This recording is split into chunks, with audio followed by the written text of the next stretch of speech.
Alors bonjour à tous, bienvenue au Morning Meeting de 11h, Vincent Gann pour vous retrouver, il est 11h06, hein. Petit retard. Bon, on va se concentrer sur les actifs refuges qui redémarrent en force, là, à l'ouverture de ce second trimestre. Janvier, février, mars, on avait eu la première partie du premier trimestre avec un choc de volatilité, notamment sur les marchés actions en Europe et en Asie. Pas réellement à Wall Street, puisque Wall Street évolue toujours près de ses sommets historiques, mais le marché actions américain, il a toujours été à part. Euh, 6 semaines de rebond des actions américaines, rien du tout en Europe. Le Japon, n'en parlons pas. L'Asie, c'est un peu différent, ça dépend des marchés. La Chine, c'est reprise. Et au final, Wall Street commence à plafonner sous ses sommets historiques. On a à nouveau des doutes sur les perspectives du prix du pétrole. L'euro qui remonte fortement depuis le début du mois de décembre. Et des indices boursiers de la zone euro qui n'ont rien donné en mars, toujours dans une espèce de congestion euh, difficile à trader en swing. En intraday, c'était plus simple. Et on est en train d'en sortir par le bas. Alors on verra la clôture ce soir, mais décidément, le marché action de la zone euro, il ne sert à pas grand-chose. Et là, si on en sort par le bas, ce marché peut être sous pression. Alors au final, les actifs refuges qui ont bien performé au premier trimestre, notamment les 6 premières semaines du premier trimestre, sont en train de reprendre leur marche en avant. Et au fond, je suis en train de me dire qu'on pourrait avoir une première partie du second trimestre à l'image de ce qu'avait été le mois de janvier et la première quinzaine du mois de février, une avancée de l'or, une avancée du yen et une avancée des contrats de taux souverains bien notés. Alors les contrats de taux souverains bien notés, c'est ceux de l'Allemagne fédérale, des États-Unis, de la France, euh, des Pays-Bas, pour parler des économies bien notées sur le marché de la dette souveraine au sein de la zone euro et encore d'autres pays. Et donc en face de ça, un marché action sous pression. Alors ça dépend des marchés actions, hein, forcément. Lorsqu'on cherche à vendre un indice boursier, mieux vaut vendre un indice boursier européen plutôt de s'exposer à Wall Street, parce que Wall Street c'est un peu un marché dans une autre dimension. Il suffit que la Fed vienne rassurer les marchés pour qu'aux États-Unis ça achète. Donc c'est un peu différent. Donc il faut choisir le meilleur véhicule. Non, donc moi je vais revenir sur ces actifs-là. Vous avez sous les yeux l'avertissement sur les risques liés au trading, vous avez pu en prendre connaissance. Trois choses donc, ces actifs refuges. Euh, je ne sais pas si vous avez jeté un œil à la performance du gold, du Bund ou du yen au premier trimestre 2016, mais ce sont des belles performances. Des performances plus vues depuis plusieurs années. Et j'ai le sentiment là qu'on est en train d'entrer dans une phase de réplique. Tout d'abord, sous vos yeux, un graphique. Un graphique du yen index. Alors, il ne s'agit pas d'un graphique du taux USD yen, mais bien un graphique du yen index. Alors, de quoi se compose ce yen index? Vous avez sous les yeux les bougies japonaises de l'indice de devise. C'est très similaire à l'US dollar index de FXM, hein, qui est négociable, celui qui cote en temps réel. Alors là, vous avez un indice de devise qui n'est pas négociable, mais l'idée c'est de se faire une représentation de la dynamique générale du yen. Sous vos yeux, les bougies mensuelles. Vous avez ici 98-99, la bulle Internet, la crise financière de 2008, et donc l'année 2016. Et honnêtement, je n'hésite pas, et je vous avais déjà montré ce graphique en début d'année, et c'était notamment un des arguments techniques qui m'avait permis de défendre le risque baissier pour le taux USD yen cette année. C'était donc l'analyse technique propre au yen index, donc le JPY. Et forcément, si on a une anticipation fortement haussière sur le JPY, bah, mécaniquement des taux comme l'USD yen, le GBP yen, le CAD yen, tout ce qui est donc le yen en contrepartie, se retrouve sous pression. Alors déjà peut-être que vous souhaitez éventuellement avoir vous aussi sur la plateforme le yen index. Alors ça ne se traite pas, hein, mais c'est juste pour l'analyse. Laissez-moi juste vous retrouver le bon lien, comme ça je vais vous le donner et vous pourrez le faire vous-même. C'est un indicateur en LUA, donc c'est pas compliqué à installer. Juste que je vous retrouve le lien, voilà. Donc, et ensuite on va l'étudier. Vous êtes donc là sur le forum d'EliFX. Vous avez cette section du forum qui vous donne en fait la sélection des indicateurs qui nous intéressent, notamment les indices des devises majeures. Et donc vous avez ici le Yen Index, donc vous pouvez cliquer sur le lien que je vous ai donné, ça vous renvoie à la section du forum. Et vous cliquez ici pour télécharger le Yen Index. Ça va vous enregistrer dans vos documents un fichier au format LUA, donc qui sera traité par la plateforme comme un indicateur technique. Et ensuite, vous allez dans la liste des indicateurs, vous faites gérer et vous allez importer le fichier du Yen Index au format LUA. Et ensuite, vous pouvez l'ajouter en tant qu'indicateur. Donc, vous voyez qu'il est traité comme un indicateur. Là, je suis en fait, c'est un graphique de l'USD Yen, mais j'ai mis en dessous, comme le RSI, le MACD, le Yen Index, en bougie japonaise. Donc, ces bougies mensuelles du Yen Index, pour moi, elles sont sans appel. On a une phase de marché qui est similaire à celle de 99, qui est similaire à celle de 2008, avec du potentiel depuis cette divergence haussière mensuelle qui a été activée d'ailleurs dès la fin de l'année 2015 et qui a trouvé tout son corps en février 2016. C'était la clôture la plus significative. Et je pense qu'il y a encore du potentiel. Regardez le RSI mensuel du Yen Index qui a repassé la neutralité, qui va donc tendre vers 50. C'est propre. Je pense que Yen Index peut s'apprécier jusqu'à 99-100. Donc il y a clairement un potentiel minimum d'au moins 10% de hausse additionnelle du yen cette année. En tout cas lors des prochains mois, ça peut aussi s'étendre sur l'année 2017. Donc ça, c'était un des éléments de fond qui me permettait de défendre l'avancée du yen japonais. Alors, on a donc à l'ouverture de ce second trimestre un signal de trading. Vous avez donc là la première jambe de baisse du premier trimestre. On était passé de 122 à 111. La seconde partie du premier trimestre, une phase de transition latérale, qui a d'ailleurs pris la forme chartiste d'un triangle rectangle descendant, donc une phase de transition latérale, un cas d'école d'une phase de pause avant d'assister à une réplique. Et là, on entre en réplique.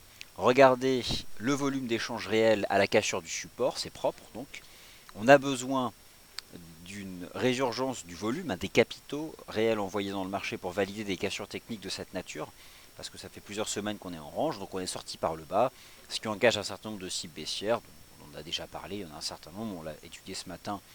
Ici, j'ai projeté donc les extensions de Fibo de la figure de sommet, ce qui donne 110, 108, 106, etc. Bon, ça reste ici un objectif final d'ici donc lors des prochains mois. Mais dans l'immédiat, 110,04, c'est 0,618 d'extension, donc c'est assez propre. Là on a cassé, on a cette fois-ci une belle clôture H4 qui est bien significative, donc 111 est désormais résistance. Je ne sais pas exactement la façon dont on va construire le rythme de marché, mais dans l'idéal, si maintenant on avait une phase, je ne sais pas, quelque chose qui s'apparenterait à un drapeau, un petit biseau, dans ce canal de baisse, ce serait idéal pour essayer de prendre le train en marche si vous n'avez pas pris, mais après j'imagine que pour certains, vous avez des positions de trading vendeuses à des prix plus intéressants que le niveau actuel des cours. Donc, en tout cas, cassure technique avérée, avec une hausse du volume d'échange réel à la cassure, c'est assez propre. J'ai hâte d'avoir ce soir la clôture D1. Et demain pourrait s'ajouter à cette cassure technique un USD sous pression du fait des minutes de la Réserve fédérale des États-Unis qui devrait donc, à IT bien sûr, un peu plus enfoncer le taux USD Yen. Voilà donc pour le premier actif à l'aspect refuge. Alors il y en a d'autres qui en profitent. Vous avez notamment le contrat de taux allemand, le Bund, dont j'essaie de faire le suivi au quotidien. Je vous avais proposé une stratégie de trading à l'achat au lendemain de la BCE, donc le 11 mars, lorsqu'on faisait un pullback sur ce précédent sommet de 2015. Depuis, on ne cesse d'avancer. Formation d'un nouveau support à 163. Voilà, bon bah ça permettait de gérer son risque. On est en train de faire des nouveaux plus hauts, on casse une nouvelle résistance.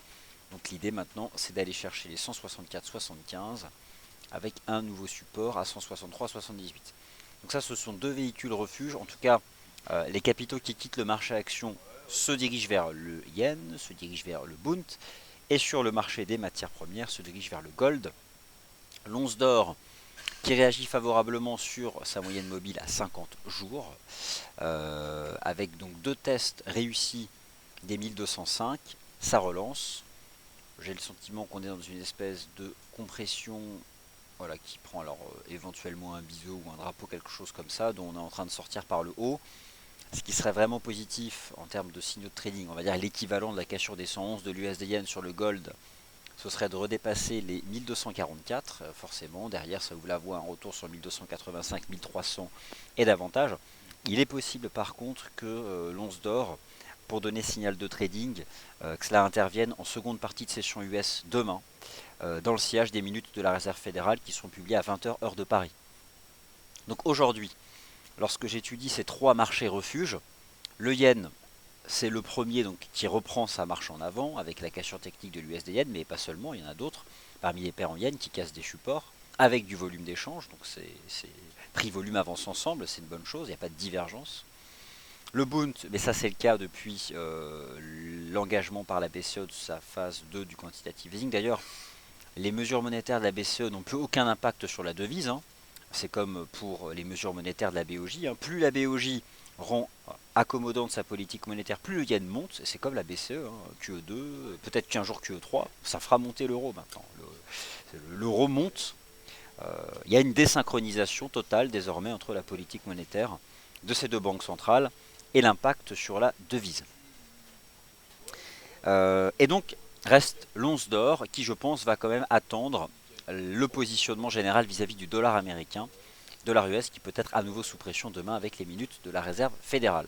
En tout cas ce qui est positif sur le gold, là c'est la réaction, l'amorce d'une réaction favorable sur MM50 et potentiellement un double bottom en construction sur les 1205, 1206. Maintenant, pour confirmer cette approche, il faudra donc briser les 1244 et derrière remonter à 1285, 1300, etc. Donc trois marchés refuges qui redémarrent. Alors si ces marchés refuges redémarrent, notamment le JPY, les contrats de taux souverains et le métal jaune, c'est que des capitaux quittent la classe d'actifs risqués, donc le marché action, mais pas n'importe quel marché action. Le premier marché action qui est quitté par les investisseurs en lien avec le marché d'échange, ce sont les actions japonaises. Donc typiquement, vous souhaitez profiter de cette phase d'aversion au risque, le marché action à vendre, c'est le marché action de Tokyo. C'est pas Wall Street. Ça peut être un indice européen, mais clairement le meilleur véhicule ça reste le Nikkei 225. Alors la cassure du support sur le JPN 225, ici le CFD, a été faite en données journalières dès vendredi dernier, donc ça c'est intéressant de noter que le marché action japonais sur le plan de l'analyse technique a anticipé de presque 48 heures la cassure du support sur l'USD yen. La cassure là, de l'USD yen vient confirmer le potentiel de baisse sur le Nikkei, c'est propre, et je pense qu'on va revenir sur les 15 000. Mais derrière, le risque, vu le potentiel de baisse, enfin de hausse du yen japonais, le risque sur les actions japonaises, c'est d'une part de retomber sur 15 000, mais d'aller nettement plus bas et d'aller rechercher des niveaux de support qui étaient ceux de l'été 2014, notamment les 13 800, voire même derrière les 12 000. Enfin, en tout cas, c'est vraiment un marché qui s'expose à un risque de baisse en lien direct avec la devise. Alors ensuite, il y a un marché action qui a un rôle intermédiaire, c'est le marché action européen, marché action dont je me suis complètement désintéressé depuis le début du mois de mars parce qu'il était en congestion. Donc les marchés en congestion, lorsqu'on a du mal en plus à identifier la forme de la congestion, autant aller vers ce qui est limpide. Donc c'est pourquoi moi, le DAX, le CAC, j'estime que ce sont des marchés qui servent à plus grand chose ces dernières semaines, mais c'est peut-être en train de changer puisque ces congestions qui se développent depuis le début du mois de mars, on est en train de sortir par le bas. Alors pour l'instant, aujourd'hui je n'y reviens pas encore, j'attends de voir un chandelier D1 significatif, donc là j'observe, comme vous, voilà, si là j'arrêtais la cotation D1 du CAC, forcément on en sort par le bas, donc c'est un retour tout en bas. Idem sur l'Eurostoxx 50 qui brise MM50, on brise les plus bas de la BCE, les plus bas de la Fed et les plus bas du range en place depuis le 2 mars. Idem sur le DAX, mais bon, moi je vais attendre ce soir la clôture D1 et derrière forcément il y a quand même une probabilité forte que ces indices boursiers de la zone euro s'alignent sur le Nikkei 225. Le point commun, c'est que ces deux marchés actions sont pénalisés par la vigueur de la devise, essentiellement le yen, ça c'est certain, et puis derrière aussi l'euro qui remonte. Alors, la bourse de Londres, elle, se situe dans une situation un peu intermédiaire, puisque si là on fixe maintenant les D1, donc les chandeliers journaliers, on a des signaux de vente sur les indices boursiers européens. Bon, le Nikkei, n'en parlons pas, lui c'est depuis vendredi dernier que c'est repassé vendeur. Le FTSE, lui, reste dans son range, ça peut casser ce soir, on verra. Bon, pour l'instant, lui, ça reste 6066, 6237, sans nouveau signaux de trading.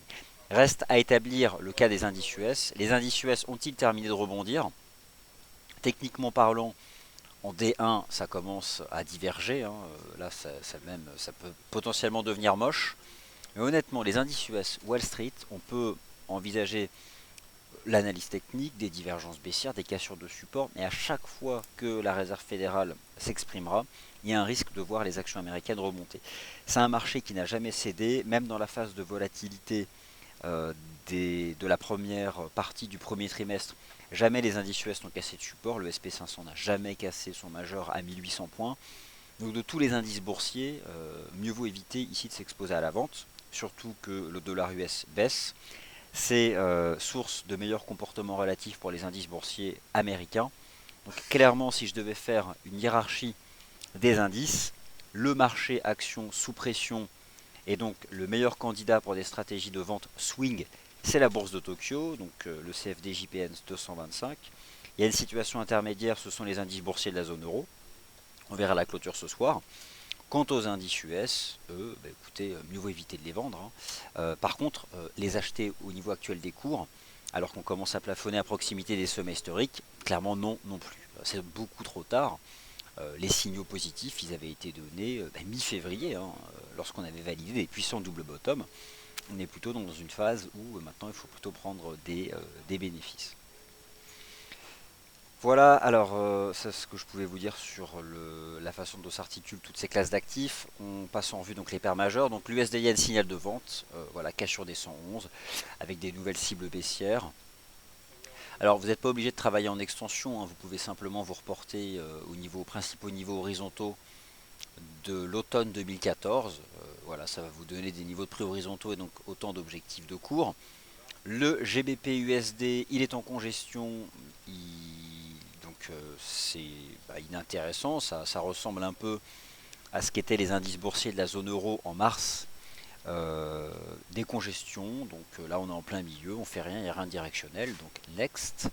Le NZD USD, ma stratégie est invalidée, j'en ai parlé ce matin, 0,6810, mais j'attends quand même de voir quelle sera la clôture weekly, mais à court terme je n'y reviens pas, puisque la cassure des 0,6810 a invalidé ma stratégie, c'est donc celle de notre analyste UAF Calamin, qui consistait à vendre 0,69.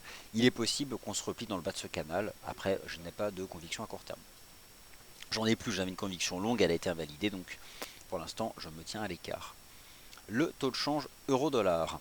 Alors, je reste sur ce que j'ai exposé hier, à savoir que je recherche toujours un bon support, mais que c'est ni hier ni aujourd'hui qu'on aura ce support, donc j'attends. Les indicateurs se dégonflent, je laisse le RSI H4 se dégonfler, revenir à proximité de la zone de survente. On est dans une phase de transition latérale, MM50 H4 remonte. Bon, une bonne zone, je dirais que ce serait un 12,80, un 13. Ce serait le prix, moi, qui m'intéresserait, un 12,80, un 13. Même pas sûr qu'on y aille. Là, on fait une dérive latérale. Il y a cette ligne de tendance qui m'intéresse, celle qui attrape le point bas du 10 mars et le point bas du 29 mars. C'est possible qu'on reste en range et demain, avec les minutes de la Fed, qu'on ait une nouvelle impulsion et que derrière le marché reprenne sa marche en avant. Mais pour le moment, voilà, c'est flat. Les chiffres des ventes au détail pour la zone euro publiés ce matin sont plutôt de nature à soutenir l'euro. Mais là, il n'y a pas grand-chose. La volatilité aujourd'hui, elle est sur le yen, pas réellement sur l'euro. Par contre, ce que fait l'euro depuis jeudi dernier, c'est propre, hein. On fait un range entre 1,1325 et 1,1440. Bon, ça permet de consolider dans le bon sens du terme, renforcer la hausse récente. Voilà, en données journalières, bon bah voilà, le support, un 13,25, c'est même possible d'ailleurs qu'on s'arrête là. Moi, ce qui m'intéresse, c'est la première réaction sur cette ligne de tendance, et c'est potentiellement là où on aura un point d'entrée intéressant. Donc j'attends que le marché soit dérive à plat et revienne au contact, soit vienne chercher la ligne de tendance. Si vous souhaitez avoir la même ligne de tendance, vous pouvez vous mettre en H4, et vous prenez le point bas du 10 mars, et le point bas du 29 mars, ce qui vous donnera donc cette ligne de tendance que vous avez peut-être déjà tracée sur vos graphiques. L'AUD-USD est sous pression, en fait ce sont les devises des matières premières, en tout cas les devises liées aux matières premières industrielles qui sont sous pression, repli du pétrole, repli du cuivre entre autres, mais pas seulement. Donc à l'image du NZD-USD, l'AUD-USD revient tester cette ligne de tendance. Je m'en méfie de cette ligne de tendance, donc je pense pas que ce soit une bonne idée de l'utiliser. C'est vraiment sous pression. En données journalières, moi ce qui m'intéresse, c'est d'attendre un repli du RSI D1 de la UDUSD sur 50. Donc j'attends. C'est la stratégie que j'ai depuis la semaine dernière. Un repli du RSI D1 sur 50. Donc là, on n'y est pas. On est à 56. Donc pour l'instant, stand-by. C'est possible que ces taux de change redémarrent demain avec un USD sous pression. Et enfin, l'USD CAD, qui lui remonte, le dollar canadien est sous pression, les devises des matières premières sont sous pression. On a une divergence haussière standard qui permet aussi de voir le marché réagir sur un support fort à 1,2840, 1,2850. On n'a pas d'ailleurs précisément testé le niveau, c'était un 28,31. On est en compression. À court terme, ça remonte parce que le CAD est sous pression. Donc renforcé par un 28,30, mais toujours couvert par ces obliques baissières. Voilà le range. Ça remonte, le CAD est sous pression, mais si demain l'USD devait chuter avec les minutes de la Fed, celui-là aussi chutera. Donc ce qui me gêne beaucoup à court terme pour la vue de marché sur la UDUSD, le NZDUSD et l'USD CAD, c'est qu'on a la partie matière première qui est sous pression, mais dès demain, le dollar US, s'il était vendu, la reprise du taux USD CAD, elle serait stoppée net. Donc c'est incertain, donc je me tiens à l'écart. Et je me concentre sur deux taux de change sur lesquels j'ai une vision limpide, claire, à la fois sur le plan des fondamentaux et l'analyse technique, l'euro-dollar et l'USD yen. Autant aller là où on a quelque chose de limpide, enfin en tout cas moi avec mes arguments, mais sur les autres, ça me paraît incertain, surtout cette semaine où on a la Fed et le mouvement général sur les matières premières qui se neutralisent, donc forcément ça rend compliqué les stratégies swing. Alors, écoutez, voilà, moi c'était pour ce sont les arguments que je souhaitais avancer. Alors, je vais regarder vos commentaires, vos questions. Alors, question de Denis. Quel indicateur vous me conseillez d'utiliser sur le DAX en scalping? Aucun. Enfin, je n'ai pas en fait d'indicateur pour le scalping.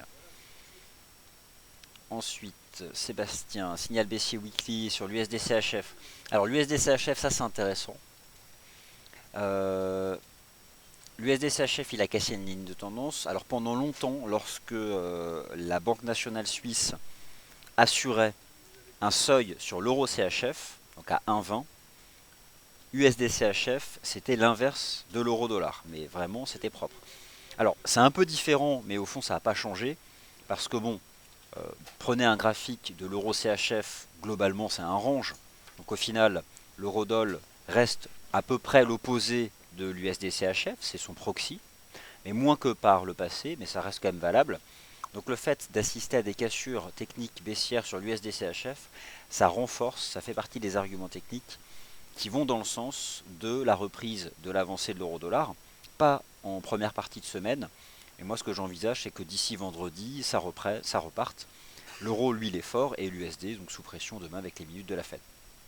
Donc oui, ce graphique, je vais le mettre en plein écran. Et oui, en effet, donc ça va dans le sens d'une avancée de l'euro-dollar. Le voici, moi j'ai la même chose, j'ai cette ligne de tendance. Donc voilà, c'est baissier pour l'USD-CHF. Et c'est donc haussier pour le taux de change euro-dollar.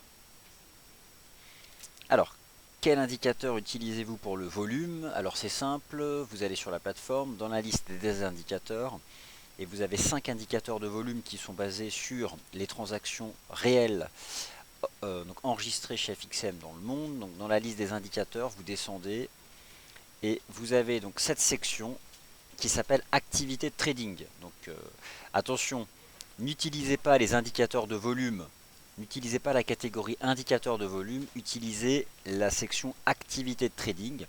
Vous avez 5 indicateurs de volume, dont 2 qui me paraissent importants. Ici, l'indicateur transaction correspond à tous les tickets d'ordre validés chez FXM. Donc imaginons, vous ouvrez le ticket euro-dollar, d'accord? Je ne sais pas, vous prenez un lot, donc un lot standard, vous envoyez 100 000, mais c'est une transaction. L'indicateur transaction, ça va lui rajouter un incrément parce que c'est une transaction. Et le volume réel, donc celui-ci, ça enverra 100 000. Donc ça, c'est deux indicateurs intéressants. Vous avez ici le nombre de tickets d'ordre validés. Et ici, vous avez les capitaux monétaires envoyés, donc paire de devises par paire de devises. Donc moi, celui que j'utilise, c'est celui-ci, indicateur de volume réel. Donc je vais vous le remontrer sur le taux de change USD-Yen. Il y a deux données en analyse technique, tout dérive des prix et du volume. Les prix issus des transactions, et pour faire des transactions, il faut bien envoyer du volume. Donc c'est la base de tout. Et on a coutume de dire que pour valider un signal technique, prix et volume doivent se confirmer. Et lorsque vous étudiez l'USD-Yen en données 4 heures, par exemple, eh bien ce matin, donc vous avez une cassure sur les prix et un volume d'échange réel qui est quand même 2 fois supérieur en H4 à tout ce qu'on enregistre depuis la mi-mars. Donc ça va quand même dans le sens d'une cassure technique saine, à savoir portée donc par des capitaux réels conséquents. Après, on en saura quand même un peu plus avec la session américaine. Parce que ce chandelier H4 là, il intègre les capitaux de la session asiatique, les capitaux de la première partie de la session européenne, mais c'est toujours important de voir comment les traders Forex aux États-Unis agissent. Donc moi je vais quand même attendre de voir la bougie japonaise journalière et son volume pour avoir vraiment une conviction très forte. Bon, j'ai déjà une conviction forte, mais elle pourrait devenir très forte avec un beau chandelier D1 de cassure et un volume suffisamment important. Je vais passer d'ailleurs en données journalières sur le taux USD-Yen. Donc avec le volume d'échange réel, en données journalières, il va falloir quand même continuer de pousser en Europe et notamment à Wall Street. Donc ça commence à être à peu près conséquent. Mais regardez les volumes journaliers dans toute la phase de baisse du premier trimestre, c'était quand même largement supérieur. Donc on a encore la moitié de la session européenne et surtout la session US pour dépasser le volume du 29 mars, du 30 mars ou encore du 1er avril. Alors voilà, il y a l'amorce d'un réveil du volume, mais c'est pas encore conséquent. Donc je vais quand même attendre de voir le comportement de l'USD-Yen en session américaine. Donc ça va commencer voilà, en début d'après-midi en Europe. Donc le NZD-USD, je me suis exprimé dessus. L'euro-dollar j'attends. Je poste quelques commentaires. Conférence des FX du 25 mars de Sébastien Latécac pour ceux qui ont suivi sur l'USD-Yen, avec renfort à 112,6. Donc en effet, sur les stratégies de moyen long terme, il faut être patient. Alors, bonjour Alain, donc non, alors le yen sur la plateforme, c'est pas JPN 225. Sur la plateforme, le JPN 225, c'est le CFD dont le sous-jacent est l'indice Nikkei 225. Franchement, regardez le JPN 225 en weekly chart, il y a un gros potentiel de baisse à la bourse de Tokyo. 15 000 points, c'est presque un objectif intermédiaire. Moi, je ne serais pas surpris qu'on se replie à 13 800. Et les 13 800 points du Nikkei 225, ça peut correspondre à un 106, 107 sur le taux USD-Yen. Donc, ça reste le meilleur candidat pour les stratégies de vente, c'est le Nikkei. C'est pas le SP500 ou le Do. Ça peut être le DAX, le CAC, l'Eurostock 50, mais c'est surtout le Nikkei.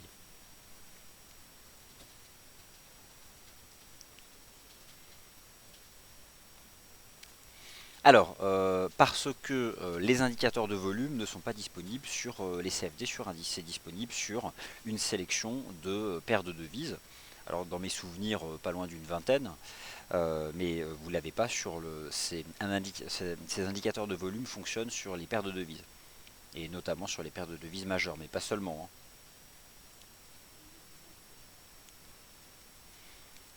Alors, donc l'euro-dollar, le CAD-yen. Alors, le CAD-yen, ça c'est un taux de change intéressant à court terme et qui voit son momentum baissier s'accélérer pour deux raisons. Voici le CAD-yen. Alors dans le CAD-yen, il y a bien sûr la hausse du yen. Bon, ça c'est à l'image de toutes les paires en yen. Il y a un dollar canadien qui est mis sous pression par le prix du pétrole. C'est pas non plus le décrochage du prix du pétrole. Donc je lui réserver un traitement qui est celui des paires en yens. Double échec sous 87. On revient. Cette ligne de tendance, je pense pas qu'elle va tenir très longtemps. La cible, c'est de revenir chercher les 82,77 et derrière, bien les plus bas du mois de février dernier. Donc oui, le CAD yen, lui aussi, notamment depuis cette séance du 31 mars, est face à un risque de baisse. Et dans l'immédiat, je vise 82,77. Alors, mieux vaut être long euro-dollar que short USD CHF. Parce que ça c'est sur le plan des fondamentaux. Moi j'ai plus de visibilité sur l'euro que sur le franc. Je me méfie toujours de ce que peut faire la Banque nationale suisse. Euh, voilà, je trouve que la politique monétaire de la Banque centrale européenne est plus lisible. Donc le long euro-dollar me paraît plus intéressant.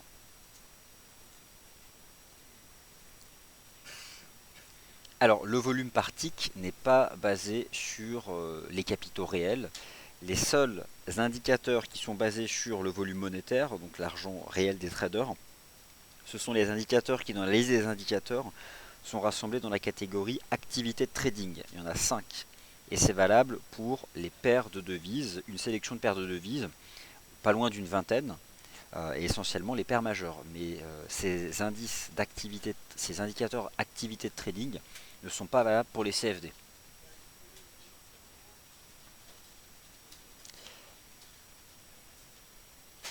Alors, l'AUD-USD. Alors l'AUD-USD, il se replie, c'est comme le NZD-USD. Pour l'instant, pour moi, c'est trop tôt. Le RSI-H4 se replie. Mis quand même sous pression au final ce matin par le statu quo de la Banque de réserve d'Australie, et qui est un statu quo du point de vue des taux d'intérêt. Après, il y a toujours le contenu, le communiqué de presse, les perspectives. Donc voilà, elle n'exclut pas de baisser ses taux, etc., etc., comme d'habitude. Mais c'est surtout donc la baisse du prix des matières premières. J'ai le même raisonnement que sur l'euro-dollar. Je me fie beaucoup au RSI H4 pour les stratégies swing trading. Et que ce soit sur l'eurodoll ou la UD-USD, le RSI H4 se replie avec les prix, n'amorce pas encore une phase de stabilisation. Donc, tant que ces deux indicateurs de momentum se replient, le marché de l'euro-dollar lui fait un range. Donc, ce qui montre que ce sera probablement un des premiers à redémarrer sa hausse lorsque l'USD sera sous pression. Quant à la UD-USD, bon, bah, lui c'est la même chose, hein. Il ne trouve pas encore de creux. Cette ligne de tendance est brisée par le marché, donc elle n'intéresse pas les traders FX. Tôt ou tard, on formera un support, l'indicateur se retournera, et ça viendra probablement plus de la devise de contrepartie sous pression, le dollar US. Mais comme établi hier, je pense que c'est davantage demain, en fin de session européenne, que l'eurodoll, l'AUD-USD devrait commencer à former un creux, quelques heures avant la publication du communiqué de presse de la Fed. Mais aujourd'hui, le marché ne se projette pas sur la réserve fédérale. Le marché aujourd'hui n'est pas en mode USD, il le sera demain. Aujourd'hui, le marché des changes est en mode yen. C'est là où les capitaux sont les plus importants. C'est là où la volatilité est la plus forte, c'est le yen. Et je pense que demain, par contre, ce sera le dollar US. Ce qui pourrait enfoncer davantage l'USD yen, d'ailleurs, au passage.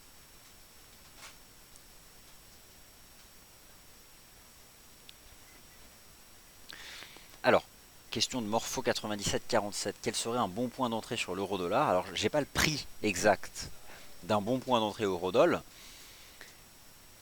Je surveille cette ligne de tendance. Si je devais donner un prix en m'appuyant par exemple sur un graphique moyen terme, weekly chart, ce serait 1,1260, 1,1280, mais je doute quand même qu'on a un repli aussi profond. 1,1260, 1,1280, ça me paraît un peu bas. Je vais donc pas vous donner un prix parce que je ne peux pas vous donner un prix, mais je vais vous suggérer d'utiliser deux indicateurs. Le premier tout simple, un indicateur chartiste, une ligne de tendance, donc celle qui attrape le point bas du 10 et le point bas du 29 mars, elle est propre. Un indicateur de tendance qui sera la moyenne mobile à 50 périodes sur l'horizon de temps H4. Et enfin, d'étudier le comportement du RSI H4 qui se dégonfle et qui devrait commencer à se stabiliser lorsqu'il reviendra à proximité des 37,40, ce qui avait été déjà le point de stabilisation sur les séances du 23 au 25 mars. Mais je pense que ces trois éléments techniques viendront soutenir les cours, mais probablement lors de la session Forex du mercredi 6 avril, donc demain.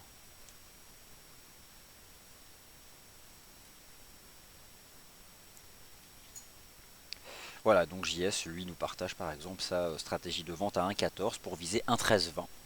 Et un 13-20, oui, c'est un niveau horizontal, ça peut être, probablement un bon point pour racheter sa position vendeuse, puisque ces 1 13-20 au fond peuvent être aussi un bon point d'entrée à l'achat, si le marché devait aller les chercher en amont du compte-rendu de la Réserve fédérale. Voilà, bah écoutez, j'ai répondu à toutes vos questions. Donc aujourd'hui, quand même, un gros focus sur le yen. Il n'y a pas que l'USD yen, le GBP yen. Il y a deux cassures techniques qui m'intéressent, c'est les 111 et les 158,50. Alors les 158,50, ne le cherchez pas sur l'USD yen, c'est bel et bien sur le GBP yen. Le GBP yen, pour le coup, là, réengage sa dynamique baissière de fond. C'était le point de reprise du 1er mars, eh bien, on le reprend en bas. Plusieurs objectifs de cours et un objectif qui me semble assez immédiat, c'est le niveau des 156,11 dont j'envisage le ralliement cette semaine. Peut-être même dès aujourd'hui, les 156,11, ça peut intervenir rapidement. On peut jeter un œil au volume d'échange réel sur le GBP yen, donc je vais le mettre. On va voir si la cassure s'accompagne d'un volume important. Je l'ajoute. Le voici. Donc oui, on peut dire ça, hein. Regardez, donc sur tous ces chandeliers H4 baissiers, il y a quand même eu un volume, un réveil du volume réel.